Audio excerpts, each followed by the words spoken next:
రాష్ట్రంలో కొత్తగా ఏర్పాటు చేస్తున్నటువంటి థర్మల్ విద్యుత్ ఉత్పత్తి కేంద్రాల వెనుక 50,000 కోట్ల రూపాయల స్కామ్ను బీఆర్ఎస్ పార్టీ బయటపెట్టింది. అయితే ఈ విషయం మీద గౌరవనీయులు బట్టి విక్రమార్క గారు, శ్రీధర్ బాబు గారు ప్రెస్ మీట్ పెట్టారు. చాలా విషయాలు మాట్లాడినారు. సరే, ఒక అడుగు ముందుకేసి తమ స్థాయిని దించుకునే విధంగా నన్ను పట్టుకొని అన్ఫిట్ ఫర్ పాలిటిక్స్ అనేటువంటి మాట బట్టి విక్రమార్క గారు నన్ను ఉద్దేశించి మాట్లాడారు. సరే, బట్టి విక్రమార్క గారు అన్నట్టు నేను అన్ఫిటే కావచ్చు. దేంట్లో అన్ఫిట్? నీలాగా ఫైనాన్స్ డిపార్ట్మెంట్లో ఆర్థిక మంత్రిగా పనిచేసినప్పుడు 20%, 30% కమిషన్లు తీసుకోవడం నాకు రాలేదు. దాంట్లో నేను అన్ఫిటే. మీరు బాగా ఫిట్టు ఇలా, ఎందుకంటే మీ ఫిట్నెస్ బయటపడ్డది కదా. ఫైనాన్స్ డిపార్ట్మెంట్ చరిత్రలో ఏ రోజు కూడా కాంట్రాక్టర్లు వచ్చి సెక్రటరియట్లో ఆర్థిక శాఖ కార్యాలయం ముందు ధర్నా చేసిన చరిత్ర ఏ రోజన్నా ఉందా? ఈ రాష్ట్ర చరిత్రలో మన ఊరు మనబడి బిల్లులు ఇవ్వండి అని కాంట్రాక్టర్లు ఫైనాన్స్ డిపార్ట్మెంట్ ముందు ధర్నా చేశారా? చిన్న కాంట్రాక్టర్లు ఎప్పుడైనా ఫైనాన్స్ డిపార్ట్మెంట్ ముందు గత చరిత్రలో ఏనాడైనా ధర్నా చేశారా? సర్పంచులు, మాజీ సర్పంచులు, మాజీ ఎంపీటీసీలు 10ల సార్లు ధర్నాలు చేసి అరెస్ట్లైన చరిత్ర ఈ రాష్ట్రంలో ఎప్పుడైనా ఉందా? నోరు బారేసుకోవడం చాలా సులువు బట్టి గారు. Give respect and take respect. రాజకీయాల్లో ఫ్రస్ట్రేషన్లో నోరు జారితే మొదటికే మోసం వస్తుంది. సమాధానం ఉంటే చెప్పండి, లేదా మౌనంగా ఉండండి. నోరెందుకు బారేసుకుంటున్నారు? ఎవరు అన్ఫిట్? మా పాలనలో మా కేసీఆర్ గారు ప్రభుత్వం ఆనాడు కాంగ్రెస్ నుంచి బీఆర్ఎస్ అధికారంలోకి వచ్చినాడు. రాష్ట్రంలో పరిశ్రమలకు వారానికి 2 రోజులు పవర్ హాలిడే. హైదరాబాద్ నగరంతో సహా అన్ని పట్టణాల్లో విద్యుత్ కోతలు.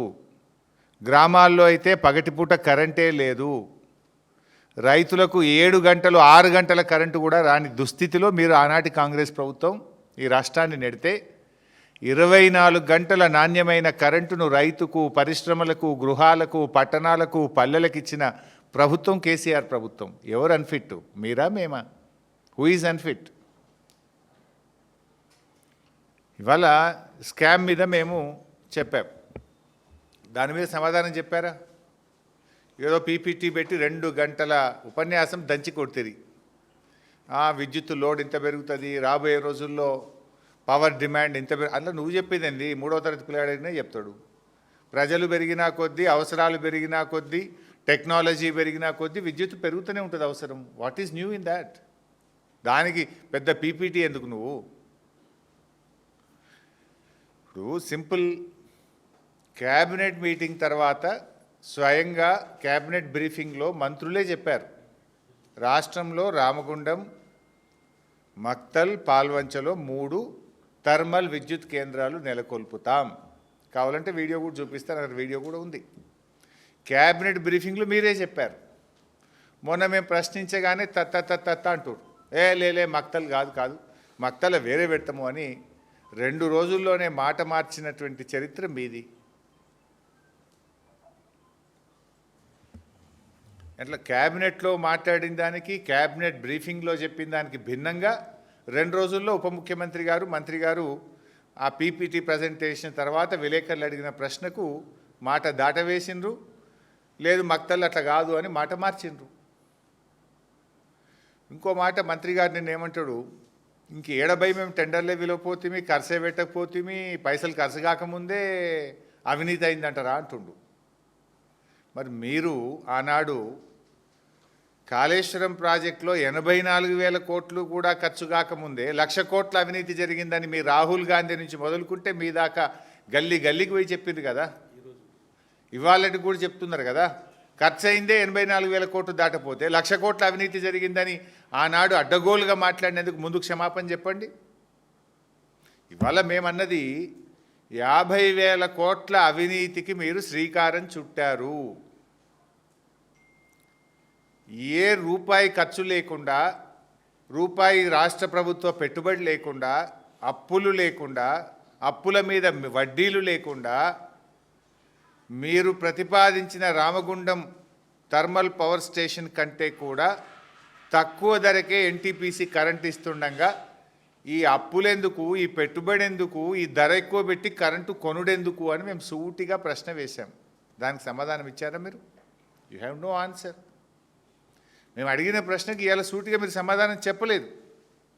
నేను మళ్ళీ ఒక్కసారి రాష్ట్ర ప్రజలకు చెప్పే ప్రయత్నం చేస్తున్నాను. ఎందుకంటే ఈ భారం రాష్ట్ర ప్రజల మీద పడుతుంది.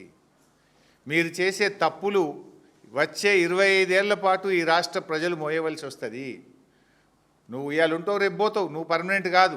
రాష్ట్రం పర్మనెంటు, ఈ రాష్ట్ర ప్రజలు పర్మనెంటు. నువ్వు చేసే అప్పు, నువ్వు చేసే తప్పుల భారం ఈ రాష్ట్ర ప్రజలు మోయవలసి వస్తుంది.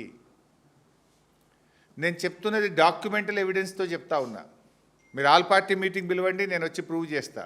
చర్చకు రండి, లేదా మీరు పిలిస్తే నేను వస్తా. ఆధారాలతో సహా నేను రుజువు చేయడానికి సిద్ధం. నేను సొల్లు మాట్లాడతలేను, సూటిగా మాట్లాడుతున్నా. మీలాగా అన్ఫిట్ ఫర్ పాలిటిక్స్ అని వేక్ కామెంట్స్ అసలే చేయను. ఎందుకు ఈ మాట అంటున్నంటే, ఇలా రాష్ట్ర విభజన చట్టంలో భాగంగా ఆనాడు పార్లమెంటు, కేంద్ర ప్రభుత్వము తెలంగాణకు 4000 మెగావాట్ల డెడికేటెడ్ పవర్ ప్లాంట్ కట్టి ఇవ్వాలని చట్టం చేసింది. దాని ప్రకారం ఎన్టీపీసీ 4000 మెగావాట్లతో ప్లాంట్ నిర్మించింది. ఆనాడు బీఆర్ఎస్ ప్రభుత్వం ఉన్నప్పుడు 1600 మెగావాట్ల ఉత్పత్తి వస్తే బీఆర్ఎస్ అగ్రిమెంట్ చేసుకున్నది, 1600 తీసుకున్నది.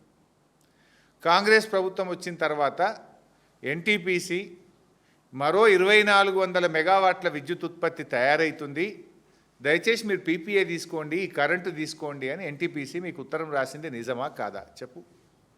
ఒక్కసారి కాదు 3 సార్లు ఎన్టీపీసీ ఉత్తరం రాసింది నిజమా అబద్ధమా సమాధానం చెప్పండి. ఎన్టీపీసీ సీఎండీ నేరుగా హైదరాబాద్కు వచ్చి ముఖ్యమంత్రి గారిని, భట్టి గారిని కలిసింది నిజమా అబద్ధమా చెప్పండి. ఆయన వచ్చి ఇది మీకోసమే ప్లాంట్ కట్టాము, ఈ 2400 మెగావాట్ల కరెంటు తయారవుతుంది, మీరు అగ్రిమెంట్ చేసుకోండి, ఈ కరెంటు తీసుకోండి అన్నాడు కదా. అంటే మీరేం చేసిండ్రు? 2400లో 800 చాలు, ఈ 1600 మెగావాట్లు మాకు అవసరం లేదు అన్నారు. అనడమే కాదు, రాష్ట్ర ముఖ్యమంత్రి రేవంత్ రెడ్డి అసెంబ్లీలో మాట్లాడుతూ బయట 5 రూపాయలకు 4 రూపాయలకే దొరుకుతుంది, మేమంతా గ్రీన్ ఎనర్జీ చేస్తాము, థర్మల్ పవర్ తగ్గిస్తాము అని ఆ రోజు చెప్పారు. ఇవి నేనేం ఉత్తగా చెప్తలేను. ఇది కాంగ్రెస్ ప్రభుత్వం అసెంబ్లీలో పెట్టినటువంటి తెలంగాణ స్టేట్ పవర్ సెక్టార్ మీద white paper on power sector. ఇది కాంగ్రెస్ ప్రభుత్వం అసెంబ్లీలో పెట్టిన డాక్యుమెంట్. ఇది శాసనసభకు చెప్పిన మాట. ఇందులో ఏం చెప్పారు శాసనసభకు చెప్పినప్పుడు? పేజ్ నెంబర్ 6లో reduction of technical minimum of thermal power stations from current 60% capacity to 40% by year 2026. ఈనాడు థర్మల్ విద్యుత్ ఉత్పత్తి రాష్ట్రంలో 60% ఉంది, 2026 నాటికి 40% తగ్గించుకుంటాము అని మీ కాంగ్రెస్ ప్రభుత్వం, మీరు బట్టి విక్రమార్క గారే ఇది అసెంబ్లీలో పెట్టిన డాక్యుమెంట్. 40% తగ్గిస్తాము 2026కు అని మీరు. ఇప్పుడు 2026 అయిపోతుంది, నెల అయితే అయిపోతుంది, దగ్గరికి వస్తుంది కదా. నెక్స్ట్ ఇయర్ 1 ఇయర్ 1 మంత్ అయితే అయిపోతుంది. 40% తగ్గించుకుంటామని మీరే చెప్పింది కదా. ఇక్కడనేమో 40% తగ్గిస్తామంటారు, ఇంకోవైపు ఏమో 2400 మెగావాట్ల థర్మల్ విద్యుత్ ఉత్పత్తి కేంద్రాలు పెడతాము అంటారు. ఏది కరెక్టా? అసెంబ్లీలో చెప్పింది కరెక్టా? ఇవాళ మీరు ప్రెస్ మీట్లో చెప్పేది కరెక్టా? లేలే కావాల్సిందే, లోడ్ పెరుగుతుంది, మేము థర్మల్ పెడతాము అంటారు. అసెంబ్లీలో ఏం చెప్పిండ్రు? ఉన్నదాన్ని తక్కువ చేస్తాము, 60 నుంచి 40% థర్మల్ విద్యుత్ ఉత్పత్తిని తగ్గిస్తాము అని అసెంబ్లీలో వ్రాతపూర్వకంగా ఇది మా ఎమ్మెల్యేలకు ఇచ్చిన డాక్యుమెంట్. ఇది ఈరోజు కూడా అసెంబ్లీ రికార్డులో ఉంది. ఇది ఒకవైపు తగ్గిస్తామంటారు, కమిషన్ల కోసం ఇంకొక వైపు ప్లాంట్లు పెడతామంటారు. సో మరోవైపు ఏం చేసిండ్రు? గ్రీన్ ఎనర్జీ పవర్ పాలసీ అని ఇది కూడా డాక్యుమెంటు కాంగ్రెస్ ప్రభుత్వమే విడుదల చేసింది.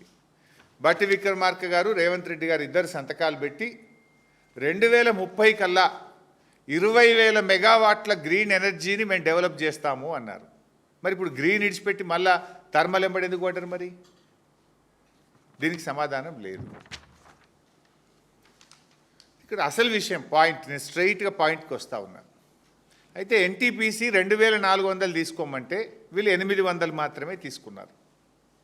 ఆ 800కు state ERC, electricity regulatory commission ఏదైతే ధర నిర్ణయిస్తుందో మనకు, ఈఆర్సీ డాక్యుమెంట్, ఇది నా డాక్యుమెంట్ కాదు, ఈఆర్సీ సంతకం ఉంది దీని మీద.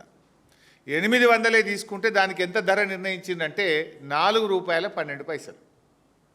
అంటే ఎన్టీపీసీ దగ్గర 800 మెగావాట్లు తీసుకుంటే ₹4.12 కాడికి 800 మెగావాట్లకు ఈఆర్సీ ఆర్డర్ పాస్ చేసింది. ₹4.12కే వస్తుంది కదా ఇక్కడ ఎన్టీపీసీ. వాడు 2,400 ఇస్తా అంటే నువ్వు 800 తీసుకుంటా అన్నావు పాపం, ఇంకా 1,600 వద్దన్నావు. ఇప్పుడేమంటున్నావు? పవర్ ప్లాంట్ పెడతా అంటున్నావు. ఇప్పుడు పెట్టే పవర్ ప్లాంట్లలో రామగుండం 800, పాల్వంచ 800, మక్తల్ 800 అని చెప్పినావు. రామగుండం 800కు జెన్కో డిపిఆర్ తయారు చేసింది. జెన్కో డిపిఆర్లో 10,800 కోట్లు ఖర్చు అవుతుందని డిపిఆర్ను ప్రభుత్వానికి సమర్పించింది. నిజమా అబద్ధమా? సూటిగా సమాధానం చెప్పు. 10,800 కోట్లతో జెన్కో డిపిఆర్ ఇచ్చింది, నిజమా కాదా? 800 మెగావాట్లకు 10,800 కోట్లంటే 1 మెగావాట్కు 13,62,00,000 రూపాయలు ఖర్చు అవుతుంది. ఇది స్టార్టింగ్, అయిపోయే వరకు అది 16-17 కోట్లు అవుతుంది. 13,62,00,000 రూపాయలు 1 మెగావాట్కు ఖర్చు అవుతుంది. 1 యూనిట్ విద్యుత్ ఉత్పత్తి చేయడానికి ₹7.70 అవుతుందని చెప్పి లెక్క తేల్చింది జెన్కో. ₹7.70 per unit. మరి 10,880 కోట్లు కాస్త ఏమవుతుంది? పూర్తయ్యే వరకు 15,000 కోట్లు అవుతుంది. ఈ 15,000 కోట్లలో 25% జెన్కో రాష్ట్ర ప్రభుత్వం డబ్బులు పెట్టాలి, 75% అప్పులు తేవాలి. 15,000 కోట్లు ఒక రామగుండంకు, ఇంకో 15,000 పాల్వంచకు, ఇంకో 15,000 మక్తల్కు, 45,000 అవుతుందా? నేనేమంటున్నా, అరే రూపాయి పెట్టుబడి లేదు, రూపాయి అప్పు అవసరం లేదు, మిత్తి మీద పడేది లేదు, వాళ్ళు కట్నీళ్ళు పెట్టిపోయోలే 2,400 మెగావాట్ల కరెంటు మన తెలంగాణలోనే పెట్టి మనకు సప్లై చేస్తామంటే ఎందుకు వద్దన్నావు? అయినా వాళ్ళు చెప్పిన ధర ఎంత? ₹4.12. నువ్వు మీ రాష్ట్ర ప్రభుత్వము జెన్కో రామగుండంలో భూమి ఉన్నది, అన్నీ ఉన్నాక కూడా ఎంతకు తయారైద్ది అన్నాడు ఒక యూనిటు? ₹7.70. అంటే దాదాపు ₹3 ఎక్కువ ఒక యూనిట్కు, ఇంకా ₹3.40 ఎక్కువ. సరే ₹3 అనుకో. 7.70 వర్సెస్ 4.12. 4.12కి ఎన్టీపీసీ ఇచ్చింది, నువ్వు తీసుకున్నావు 800, ఇంకా 1,600 నువ్వు వద్దన్నావు. ఆ 1,600 వాళ్ళని వద్దని నువ్వు సొంతం పెడతా అంటున్నావు. ఎందుకు? కమిషన్ల కోసం. సొంతం పెడితే ఎంతకు తయారవుతుంది కరెంటు? ₹7.70 తయారవుతుంది.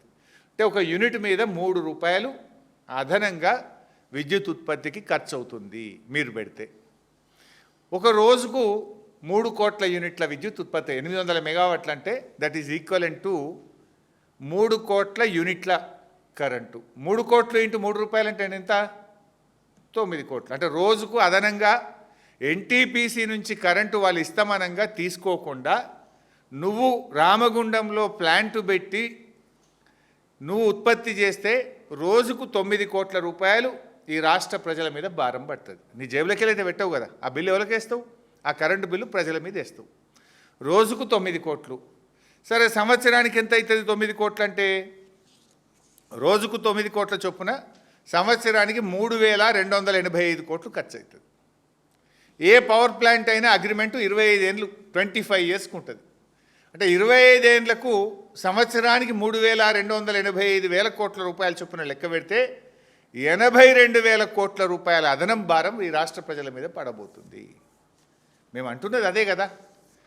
ఇప్పుడు నీ కమిషన్ల కోసమో, నీ 30%కో, నీ 40% కోసం ఈ రాష్ట్ర ప్రజల మీద 82,000 కోట్ల రూపాయల భారం ఎందుకు వేస్తున్నావు మిస్టర్ బట్టి విక్రమార్క అని సూటిగా అడుగుతా ఉన్నా. ₹4.12కు ఎన్టీపీసీ ఇస్తుండగా నువ్వు ప్లాంట్ కట్టి ₹7.70కి ఎందుకు విద్యుత్ ఉత్పత్తి చేస్తున్నావు?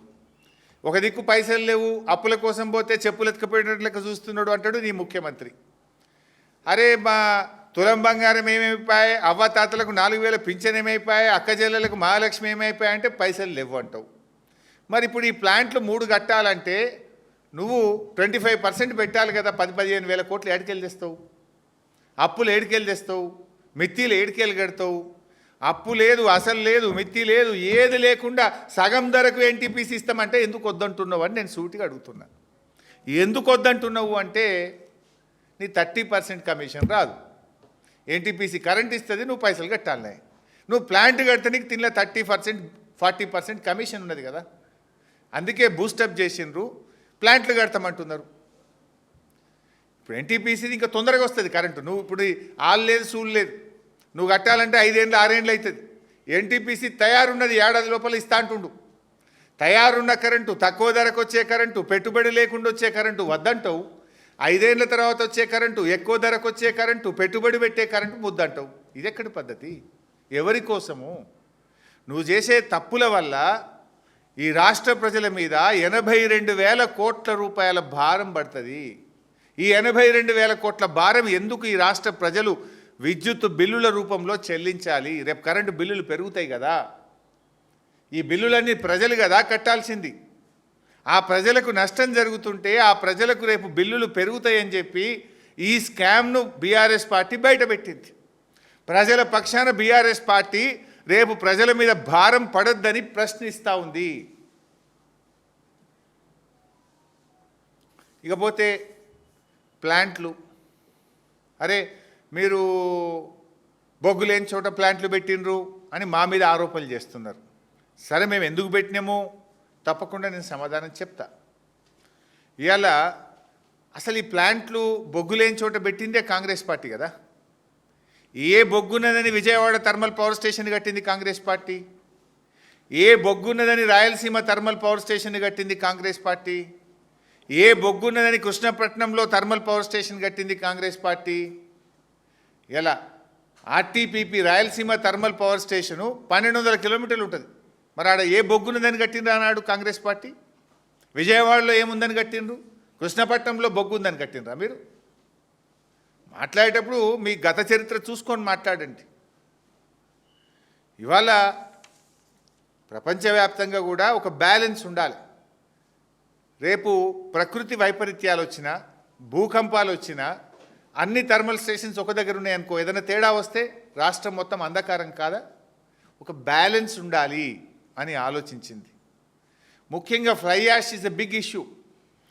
ఫ్లై యాష్ కన్జంప్షన్ లేకపోతే అది పెద్ద ఎన్విరాన్మెంటల్ ఇష్యూగా మారుతుంది. ఫ్లై యాష్ని ఎవరు వాడతారు? సిమెంట్ ఫ్యాక్టరీలు వాడతాయి. దామర్చెర్ల దగ్గర దాదాపు 30 సిమెంట్ ఫ్యాక్టరీలు ఉన్నాయి. ఆ సిమెంట్ ఫ్యాక్టరీలో 100% ఈ ఫ్లై యాష్ను మేము వాడుకుంటాము అని అండర్టేకింగ్ ఇచ్చి ప్రభుత్వంతో అగ్రిమెంట్ చేసుకున్నారు. ఆ రోజు అక్కడ ఫ్లై యాష్ వినియోగం జరుగుతుంది. సిమెంట్ ఫ్యాక్టరీలు ఉన్నాయి, 1,200 ఎకరాల ప్రభుత్వ భూమి ఉన్నది, కావలసిన కృష్ణా నది జలాలు ఉన్నాయి. అవసరమైతే పోర్టు నుంచి, అప్పటికి కోల్ లింకేజ్ లేదు, పోర్టు దగ్గర ఉంటుంది, పోర్టు నుంచి మనం ఇంపోర్టెడ్ కోల్ తెచ్చుకోవడానికి అనువుగా ఉంటుంది, బ్యాలెన్స్ ఉంటుంది. ప్రకృతి వైపరీత్యాలు, భూకంపాలు వచ్చినప్పుడు కూడా విద్యుత్తు ఉత్పత్తి జరుగుతుంది, ఇబ్బంది రాకుండా చేసుకోవచ్చు. అన్నీ ఆలోచించి ఆనాడు బీఆర్ఎస్ ప్రభుత్వం యాదాద్రి థర్మల్ పవర్ ప్లాంట్ను కట్టింది. ఆనాడు ఇదే కోమటిరెడ్డి గారు ఏమన్నారు, మేము రాగానే యాదాద్రిని మూసేస్తాం, వద్దు యాదాద్రి మాకు తాళం వేస్తా అన్నాడు. మరి నిన్న క్యాబినెట్లోనేమో తాళాలు కొడుతుండ్రు.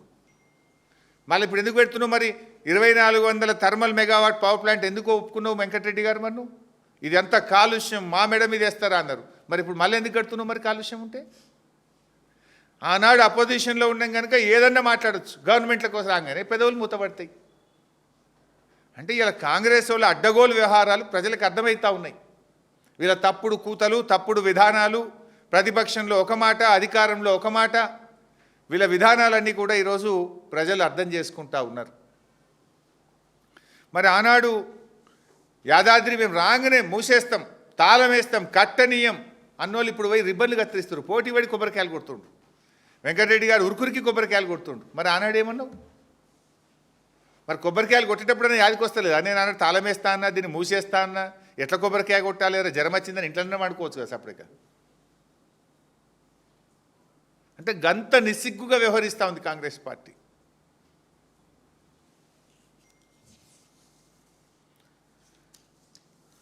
ఇవాళ గ్రీన్ పాలసీ ఇందాక నేను చెప్పిన ఇందాక మక్తల్ది కూడా చూడండి, ఒక పత్రికలో వచ్చిన వార్త ఇదో, తెరపైకి మక్తల్ థర్మల్ పవర్ ప్లాంట్. వాళ్ళు ఇంత స్పష్టంగా థర్మల్ అని చెప్పి ఇప్పుడేమో థర్మల్ మేము అనలేదు అని మాట మారుస్తారు. ఇక గ్రీన్ పాలసీ గాలికి పోయింది, కమిషన్ల కోసం కొత్త పాలసీ వచ్చింది ఇప్పుడు ఇక 30%.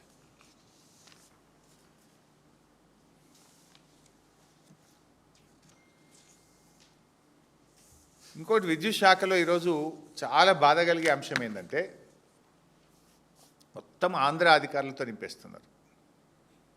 తెలంగాణ ఉద్యమం జరిగిందే, తెలంగాణ నీళ్లు మనకు, తెలంగాణ నిధులు మనకు, తెలంగాణ ఉద్యోగాలు మనకు.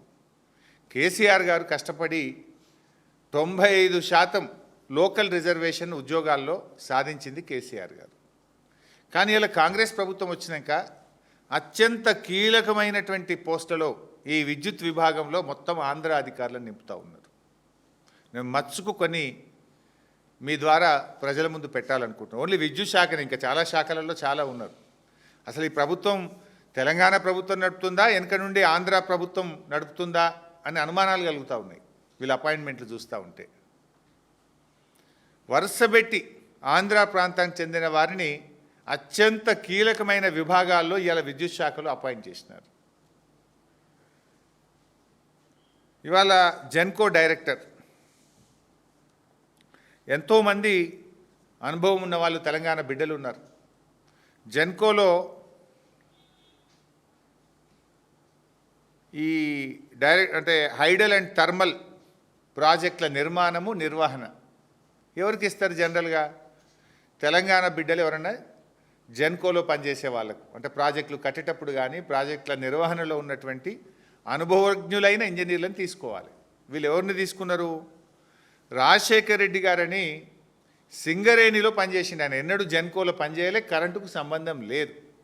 సింగరేణిలో పనిచేసి రిటైర్ అయినటువంటి ఒక ఆంధ్ర ఉద్యోగిని తెచ్చి మన తెలంగాణ జెన్కో ప్రాజెక్ట్ డైరెక్టర్గా అపాయింట్ చేసిండ్రు. అంటే దీని వెనుక ఎవరున్నారు? ఈ అపాయింట్మెంట్ ఏ రకంగా తెలంగాణకు దోహదం చేస్తుంది, ఉపయోగపడుతుంది? ఆయన ఏమైనా నిష్ణాతుడా అంటే కరెంటు డిపార్ట్మెంట్లో ఎన్నడూ పనిచేయలే, పనిచేసింది సింగరేణిలో, రిటైర్ అయిన ఆయనని తెచ్చి హైడల్ అండ్ జెన్కో ప్రాజెక్టు నిర్మాణానికి ఈ రాష్ట్రానికి డైరెక్టర్గా అపాయింట్ చేసిండ్రు.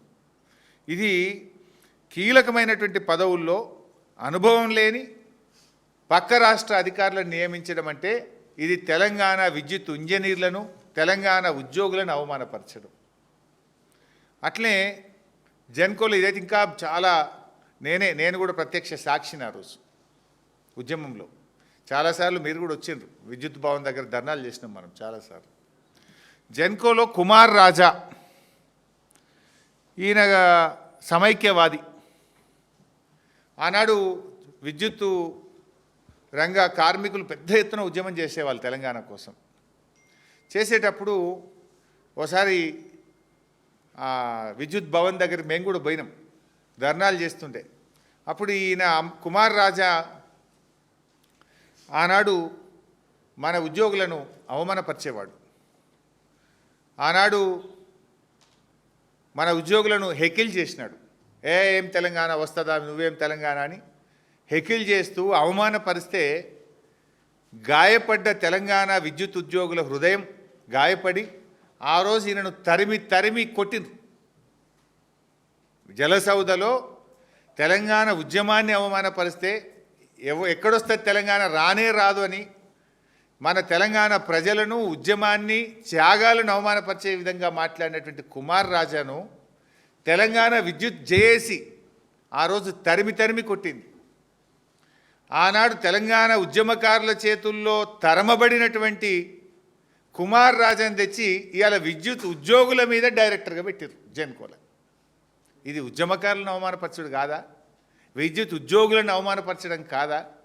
తెలంగాణ ద్రోహిని తెచ్చి తెలంగాణలో ఎవడో నౌకరిస్తాడా? మిస్టర్ అంటే ఇక గురువే అట్లున్నాడు కనుక శిష్యులు కూడా గట్లే వేస్తారు. రేవంత్ రెడ్డి ఖుద్దు ద్రోహే కదా. రైఫిల్ రెడ్డి తుపాకీ పట్టుకొని బయలుదేరినాడు తెలంగాణ ఉద్యమకారుల మీద. ఇక గురువు ద్రోహి ఉన్నాడు కనుక ఇవాళ అపాయింట్మెంట్లు కూడా ద్రోహులకే దక్కుతున్నాయి, తెలంగాణ ద్రోహులకు దక్కుతున్నాయి ఈరోజు. నేను అడుగుతున్న రేవంత్ రెడ్డి, ఇది ప్రజాపాలన తెలంగాణ ద్రోహుల పాలన? ఇది ఏం పాలన ఇది? అట్లా ఇంకొక ఆయన శివాజీ, ఈయన మధ్యప్రదేశ్లో మైనింగ్ ఇంజనీర్గా పనిచేసింది. ఈయన మధ్యప్రదేశ్లో ఆంధ్ర ప్రాంత ఉద్యోగి. ఈయనను ఎస్పీడీసీఎల్లో కీలకమైనటువంటి ప్రాజెక్ట్స్ అండ్ హెచ్ఆర్డీకి డైరెక్టర్గా అపాయింట్ చేసిండ్రు ఎస్పీడీసీఎల్లో. ఇవాళ ఎస్పీడీసీఎల్లో ఈ శివాజీ గారిని ప్రాజెక్ట్స్ అండ్ హెచ్ఆర్డీకి డైరెక్టర్గా అపాయింట్ చేసిండ్రు. ఈయనకు విద్యుత్తు మీద కనీస అవగాహన లేని వ్యక్తి, సాంకేతిక నైపుణ్యం లేదు, పనిచేసింది మధ్యప్రదేశ్లో, పనిచేసింది కోల్ మైన్స్లో. తెచ్చి ఎస్పీడీసీఎల్లో కీలకమైనటువంటి వింగ్లో ఆయనను డైరెక్టర్గా అపాయింట్ చేసిండ్రు. ఇక ఇంకొక ఆయన, ఎంతోమంది తెలంగాణలో వాస్తవానికి సమర్థులైనటువంటి దళిత అధికారులు కూడా ఉన్నారు. చీఫ్ ఇంజనీర్లుగా రిటైర్ అయినటువంటి తెలంగాణ దళిత బిడ్డలు, అనుభవజ్ఞులైన అధికారులు ఉంటే వాళ్ళందరినీ పక్కకు పెట్టి నరసింహులు గారు ఏనాడు కూడా తెలంగాణ గడ్డ మీద పనిచేయలేదు. నరసింహులు గారు తెలంగాణ గడ్డ మీద పనిచేయని, ఇక్కడ విద్యుత్ వ్యవస్థ మీద అవగాహన లేనటువంటి వ్యక్తిని ఆంధ్ర నుండి తెచ్చి ఎస్పీడీసీఎల్ ఆపరేషన్ డైరెక్టర్ పోస్ట్లో పెట్టినారు. ఇది ఎవరి కోసం పెట్టినట్టు? ఎవరు చెప్తే పెట్టినట్టు? ఇది తెలంగాణ జాతి ఆత్మగౌరవాన్ని దెబ్బతీయడం కాదా? తెలంగాణలో 5-6 దళిత రిటైర్డ్ అనుభవజ్ఞులైన చీఫ్ ఇంజనీర్లు ఉన్నారు కదా, మరి వాళ్ళు ఎవరు మీకు మంచిగా అనిపిస్తలేదా? ఓన్లీ ఆంధ్ర వాళ్ళే మంచిగా అనిపిస్తారా మీకు? అట్లే ఇంకా చాలా ఉన్నారు. ఒకటి రెండు చెప్తేగా, REDCO an important organisation, renewable energy. జనరల్గా గతంలో దీనికి ఒక ఐఏఎస్ ఆఫీసర్ను లేదా ఒక మంచి టెక్నోక్రాట్ను, అనుభవజ్ఞులైనటువంటి ఒక టెక్నోక్రాట్ను రెడ్కోకు సిఎండిగా మనం పెట్టుకునేటువంటి వాళ్ళం. ఇలా ఆంధ్ర ప్రాంతానికి చెందిన జూనియర్ మోస్ట్ అధికారి, అంటే జూనియర్ మోస్ట్ డివిజనల్ ఇంజనీర్గా ఉన్నటువంటి వావిలాల అనిల గారిని తెచ్చి రెడ్కో సిఎండి పోస్ట్ అప్పగైపోయారు. ఇక తెలంగాణలో ఒక్కటి దొరకలేదా నీకు? జెన్కో మన రెడ్కోకు ఒక సిఎండిని పెట్టడానికి వేల మంది రిటైర్డ్ ఇంజనీర్లు ఉన్నారు కదా, ఎంతోమంది సీనియర్ ఐఏఎస్లు ఉన్నారు కదా. ఒక జూనియర్ మోస్ట్ ఎలక్ట్రిసిటీ డివిజనల్ ఇంజనీర్ని తెచ్చి రెడ్కోకు సిఎండిగా పెట్టిన ఘనత ఈ కాంగ్రెస్ ప్రభుత్వాన్ని.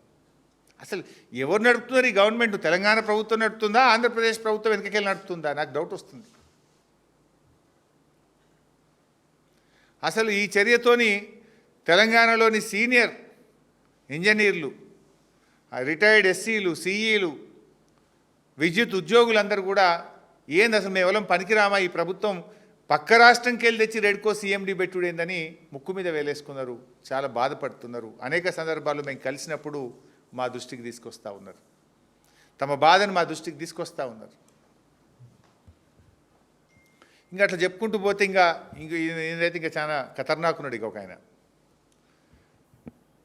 విపరీతమైన అవినీతి ఆరోపణలు ఎదుర్కొని గతంలో ఏసీబీ రైడ్లో ఉన్నటువంటి వ్యక్తి, ఆంధ్ర ప్రాంతానికి చెందినటువంటి వ్యక్తిని తెచ్చి మొత్తం రాష్ట్రానికి హెడ్ చీఫ్ ఎలక్ట్రికల్ ఇన్స్పెక్టర్ పోస్ట్ని అప్పచెప్పారు. అత్యంత కీలకమైన పోస్టు చీఫ్ ఎలక్ట్రికల్ ఇన్స్పెక్టర్ పోస్ట్ను ఈ నందకుమార్ గారికి అప్పచెప్పినారు.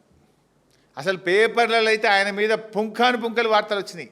ట్రాన్స్ఫర్కి ఒక రేటు, పోస్టింగ్కి ఒక రేటు, పర్మిషన్ రావాలంటే ఒక రేటు, నెలల తరబడి ఫైళ్ళు పెండింగు, పైసలు ఇస్తే కానీ లంచం ఇస్తే కానీ ఫైలు కదలదని నేనే ఒక 20 సార్లు 20 పేపర్లు అన్ని పేపర్లలో చదివిన ఆయన గురించి.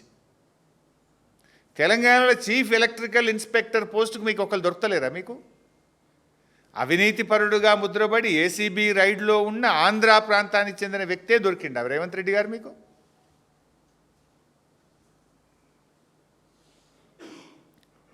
ఇక్కడ ఏమైంది? ఈ ప్రభుత్వం వచ్చినాక green energy open access policy కింద అప్లికేషన్ తీసుకున్నారు రేవంత్ రెడ్డి గారు ప్రభుత్వం. ఒక్కొక్క అప్లికేషన్ ఫీజు 25,000 రూపాయలు కట్టి అప్లికేషన్ పెట్టుకోమన్నారు.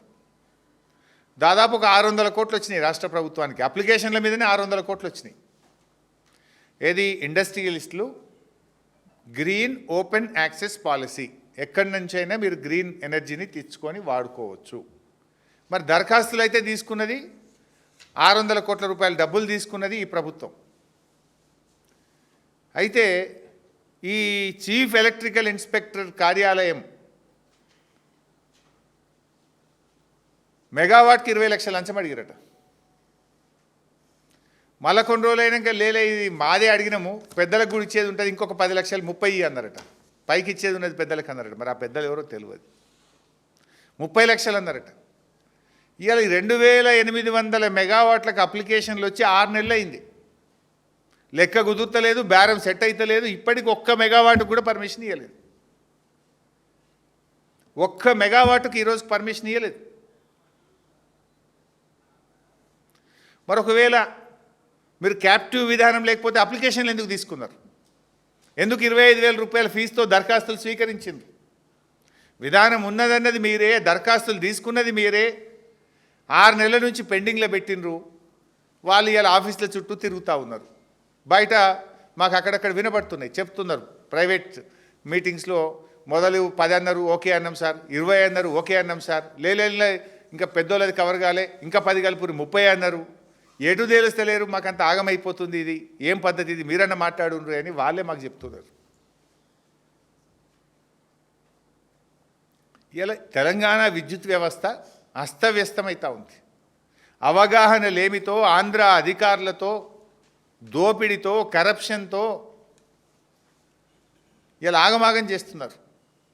సో ఇప్పటికైనా ఈ ఆంధ్ర విద్యుత్ అధికారులందరినీ తొలగించండి, తెలంగాణ బిడ్డలకు అవకాశం ఇవ్వాలని బీఆర్ఎస్ పార్టీ పక్షాన్ని డిమాండ్ చేస్తూ ఉన్నాం.